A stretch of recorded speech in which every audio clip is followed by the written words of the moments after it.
Madam there President, objection? reserving the right to object. Madam President, let me first mention that sadly this afternoon we learned that one of the other 4 people who was killed in Libya is a Massachusetts native, Glenn Doherty, former Navy SEAL and a State Department security official who was guarding the ambassador, taking care of the ambassador, caring for wounded and taking care of people there. And I believe, as Senator McCain yesterday said on the floor, Senator Lindsey Graham yesterday said on the floor, and Senator Lieberman said, cutting the aid to any of these countries right now in this fashion is not the way to honor the memory of an ambassador, Chris Stevens, who went there in great danger to help that country be free and have an opportunity to have democracy. Glenn Doherty did the same thing, put his life on the line in order to help the Libyans. And the senator from Kentucky might be really surprised to know that the Libyan people, by vast numbers, are grateful to the United States and are mourning the death of Ambassador Stevens. I heard the senator from Kentucky several times saying, in what frankly is a kind of arrogant statement, I guess, is the only way I can frame it. When you sit there and say, start behaving like a civilized nation. Well, by whose standard when? The Libyan government didn't do this. The Egyptian government didn't do this. What's happening there? The Yemen government sent its people to protect our people, and we helped negotiate the transfer of authority to this new government in Yemen. Now, are they having difficulties? Yeah. Go back and look at the United States of America in the 1700s. We had some difficulties. You know, we have to write slavery out of the Constitution and a bunch of other things. And it takes time.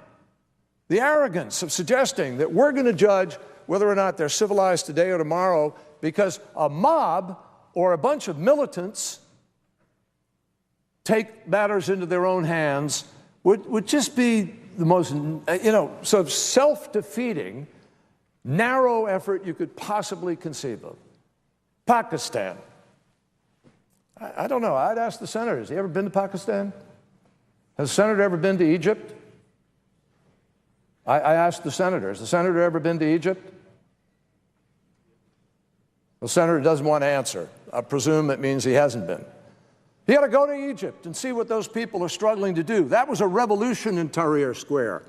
And it wasn't an Islamic revolution. It was a generational revolution. A bunch of young people with smartphones, tweeting each other and Googling and trying to touch the world and have a future.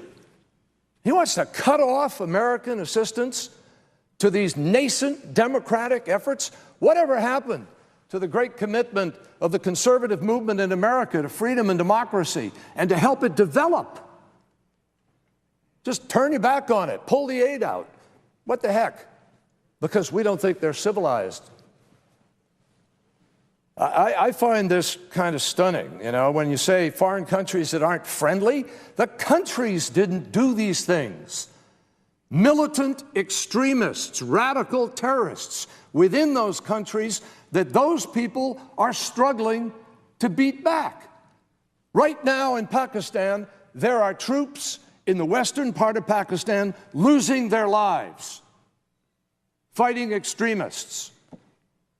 Cut off the aid, and you send a message of you don't do exactly what we say, exactly when we say, exactly the way we want. Well, we're not going to give you the pittance that we give them. We give less than 1% of the entire budget of the United States of America. Less than 1% goes into all of our foreign operations, all of our embassies, our security, our aid. 1%. And the impact is extraordinary, Madam President. You know, in Pakistan today, you want to just cut it off? Okay. We have 130,000 troops in Afghanistan, and they are largely supplied now somewhat from the north, from the stands, from the northern route that's been created, but they're also supplied from Karachi by road all the way through over the Khyber Pass and down into Afghanistan. We've just gone through a long process of working with the Pakistanis to be able to do that and renew that. As everybody knows, we have decimated al-Qaeda in the western part of their country. Their country. Civilians are being killed in their country in our effort to protect our country. They have endured that. Their political system has endured that. And we're just going to turn around and say, you know, we're going to pull the aid out. And we only want to do it with 15 minutes on the floor of the United States Senate.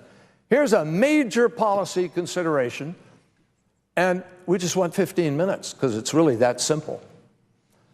Madam President, I got to tell you, you know, this is 4 countries, all of which are critical to the future of the region of the Middle East. Egypt.